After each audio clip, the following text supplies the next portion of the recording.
स्वागत है आप सभी का तक्षभूमि पत्रिका में। मैं हूँ रोमा खान और आज मैं आई हूँ छिंदवाड़ा के पीजी कॉलेज में। मैं आपको आज ऐसी शख्सियत से मिलवाना चाहती हूँ जिनकी खूबियों के बारे में लगभग सभी लोग बहुत अच्छी तरह से जानते हैं। वो हैं डॉक्टर अमिताभ पांडे जी। अमिताभ जी, आपका बहुत बहुत स्वागत है हमारे चैनल में। शुरुआती दौर में आप पीजी कॉलेज के ही प्रेसिडेंट भी रहे, सर उसके बारे में हमें थोड़ा सा बताइए।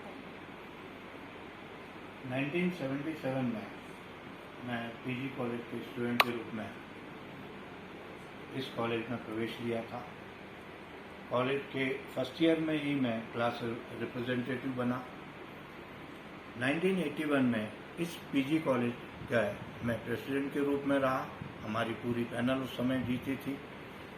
उसके पश्चात 1982 से 1986 तक मैं कामिया कॉलेज में असिस्टेंट प्रोफेसर के रूप में नियुक्ति हुई, जिसमें हमारे ज़िले की गौरव अनुसुईया उइके जी भी उस समय सहायक प्राध्यापक के रूप में हमारे साथ काम।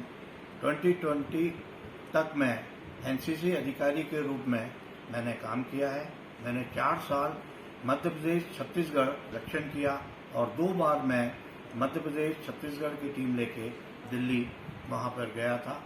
एनसीसी के कोई ऐसे कैंप नहीं है जिसमें मैंने भाग नहीं लिया है और हमारे ज़िले का सौभाग्य है कि हर वर्ष आरडीसी दिल्ली में राजपथ में जो बच्चे परेड में चलते हैं उसमें पीजी कॉलेज और छिंदवाड़ा के बच्चे को हम लोगों ने शामिल किया है। प्रोजेक्ट ऑफिसर एडल्ट एजुकेशन के रूप में मैंने 3 साल काम किया है और इस 3 साल में मैं एक झुग्गियों में जाकर जो हमारे काम करने वाले थे, जो अनपढ़ थे लेकिन जिनकी उम्र हो गई थी, उनके लिए हमने काम किया। पिछले 20 या 25 वर्षों में मैं चुनाव के उसमें कलेक्टर महोदय द्वारा अपना मास्टर ट्रेनर के रूप में, स्टेट लेवल का मास्टर ट्रेनर के रूप में मैंने काम किया है।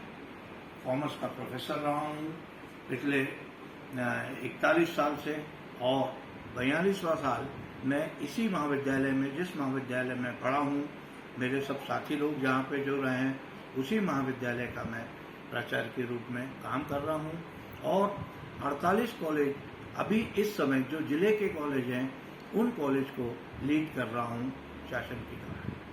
सर, सोशल एक्टिविटीज में आप काफी एक्टिव रहे हैं, जैसे सभी लोग जानते हैं, तो उसके बारे में हमें बता दीजिए थोड़ा सा कि आपने कहाँ पे अपना योगदान किस चीज में। यहाँ मैं एक एग्जांपल दूंगा कि चैरिटी बिगिन होम, कि सबसे पहले हमें जिस क्षेत्र में हम रह रहे हैं, जिस जगह हम काम कर रहे हैं, उस क्षेत्र का विकास और उसके पर्यावरण का हमें ध्यान रखना चाहिए। इसलिए इस हेतु शुरू से मैंने एनसीसी अधिकारी के रूप में आसपास के गांव को हम लोग गोद लेते हैं और वहां पर वृक्षारोपण और जितनी भी स्कूल है या सरकारी संस्था है वहां पर क्लीन करते हैं। तो बच्चों को हम एक ऐसा एटमॉस्फेयर देना चाहते हैं कि स्वच्छ वातावरण में वो बच्चे रहें। फिर मैंने मेरी जो कॉलोनी है फ्रेंड्स कॉलोनी, वहां पर करीब इस समय 600 पौधे, बड़े बड़े वृक्ष लगाए हैं। वहां पर ओपन जिम का निर्माण किया है। वहां वॉलीबॉल, बैडमिंटन जो डेली आज चल रहे हैं। एडल्ट एजुकेशन के रूप में मैंने पूरे नगर में काम किया है और जिला स्तरीय मैं मास्टर ट्रेनर के रूप में रहा हूँ और अन्य संस्थाओं के साथ भी जुड़कर समय समय पर जो भी सामाजिक कार्य के लिए मुझे जोड़ते हैं लोग हैं, मैं उनके साथ काम करता हूँ। जैसा कि हम सब जानते हैं, सर को इंटरनेशनल इंस्पायरिंग लीडरशिप अवार्ड मिला, तो सर ये अवार्ड आपको कब मिला? ये अवार्ड मुझे 2020 में जो संस्था है सेंटर फॉर प्रोफेशनल एडवांसमेंट, ये साउथ एशिया के काफ़ी कंट्रीज को कवर करती है। ये 100 ऐसे प्रोफेशनल्स को सिलेक्ट करती है अलग अलग क्षेत्रों में।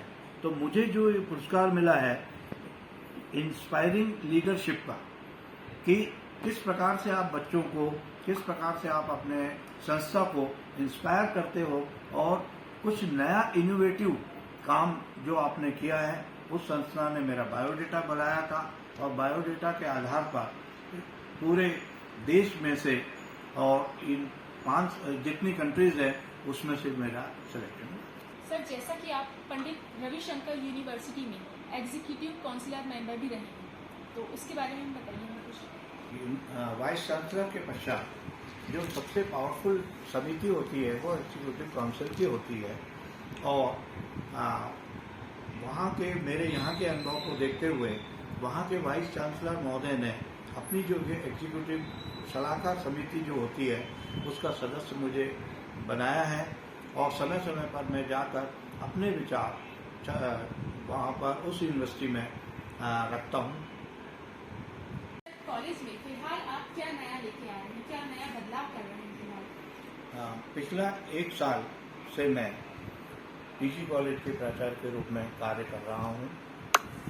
सबसे पहला काम मैंने किया था कि हमारे प्रयोगशाला के हों या अन्य इंस्ट्रूमेंट थे जो भी खराब थे, सबसे पहले उन्हें सुधारने का काम किया है, ताकि एक बच्चे जब महाविद्यालय में आते हैं खाली रहती है तो 4 गार्डन को मैं छोटे बड़े गार्डन को मैं डेवलप कर रहा हूँ, और एक आने वाले 1 साल के अंदर एक जो बॉटनिक साल प्रयास कर रहा हूँ कि करीब 1 से 2000 पौधे 2.25 एकड़ जमीन में लगाने का मैं अभी प्रयास करूँगा। मेरा जो जिम बन रहा है वह जिम छिंदवाड़ा के किसी भी जिम के अच्छे से अच्छे जिम के स्तर का रहेगा। इंडोर स्टेडियम को मैं पूरा डेवलप कर रहा हूँ, और बच्चों को ज़्यादा से ज़्यादा इनोवेटिव काम में प्रयास कर रहा हूँ। 2 या 3 हमने रोजगार मेले लगाए हैं, जिसमें प्रदेश में सबसे ज़्यादा हमारे बच्चों को रोजगार के लिए यहाँ पर संस्थाएं आती हैं, जिसमें TCS से लेके सभी संस्थाएं हैं। मैंने 5 या 6 बड़ी बड़ी संस्थाओं से MOU किया है, जिनके माध्यम से वो संस्थाएं हमारे बच्चे उनके पास जाते हैं, जैसे FDDI है ना, NIIT है, अपैरल संस्था है ना, फैशन एंड डिजाइनिंग की है। हम विभिन्न प्रकार के निःशुल्क कोर्सेज चला रहे हैं। करीब करीब हमारे पास 20 से 25 हम निःशुल्क कोर्सेज चला रहे हैं, जैसे बैंकिंग हो गया है, बच्चों को अंग्रेजी के लिए बोलने की स्पीकिंग हो गई है, सिलाई कढ़ाई के लिए है। हमारी गर्ल्स हॉस्टल में गर्ल्स की जो सुविधाएं मिनिमम सुविधाएं चाहिए, उस सुविधाओं को हम लाने का वहाँ पर प्रयास कर रहे हैं। आप तो हमारे साथ पढ़े हुए हैं कॉलेज में। पहले का जो यूनियन होता था, स्टूडेंट यूनियन, काफी अंतर दिख रहा है, ऐसा क्यों? और चूंकि आप हमारे प्रेसिडेंट भी रहे हैं। सामयिक क्वेश्चन आपने पूछा है। हमारे समय में प्रत्यक्ष चुनाव होते थे, डायरेक्ट इलेक्शन होते थे। हर बच्चा वोट डालता था, उसके लिए joint secretary, vice president, president के रूप में होता था, और वह चुनाव में पूरा नगर, पूरा जिला इन्वॉल्व होता था। उस समय उतनी राजनीति नहीं इन्वॉल्व थी। अब जो चुनाव हो रहे हैं वो इनडायरेक्ट चुनाव हो रहे हैं, प्रत्यक्ष बेस पे होते हैं या इनडायरेक्ट चुनाव होते हैं। और अभी पिछले 2-1 साल से तो इस महामारी में किसी प्रकार के चुनाव नहीं हुए हैं। तो इसका दुष्परिणाम क्या निकल रहा है कि आज जो भी लीडर इस जिले के हैं वो उसी समय के हैं जो आप हमारा समय था, क्योंकि लीडरशिप जो बड़े लीडर होते हैं वह प्रारंभ उनका कॉलेज में ही होता है। जितने बड़े राइटर, कवि, रंगमंच कलाकार होते हैं वह उनका प्रारंभिक समय कॉलेज ही होता है। जिसका एक एग्जाम्पल अपने राज्यपाल महोदय विके जी हैं, वो आपके साथ, आप उस समय अध्यक्ष थे, तो वो उपाध्यक्षता भी थी। इसलिए मैं माह में ही उन्होंने एक सेमिनार हमारे साथ किया है, ये अपना वैक्सीनेशन के ऊपर, और उन्हीं से प्रेरणा लेकर हमारा कॉलेज अभी परसों 550 लोगों को वैक्सीन लगवाई है, और आज भी वैक्सीनेशन का कार्यक्रम मेरा चल रहा है, जिसमें करीब 500 लोग वैक्सीन, उन्हीं की प्रेरणा से हम लोग ये काम कर रहे हैं। पूरे जिले में हमारे बच्चे एनसीसी के, एनएसएस के वैक्सीनेशन के फॉर्म भरवा रहे हैं, और जो वैक्सीन नहीं लगवा रहे हैं उन्हें प्रेरित कर रहे हैं। सर, आपने अपना कीमती वक्त हमें दिया, इसके लिए बहुत बहुत धन्यवाद। और हम चाहेंगे कि हम आगे भी आपसे इसी तरह का मार्गदर्शन लेते रहें सर। धन्यवाद हमारे मित्र सोनी जी, मैडम खान और हमारे साथी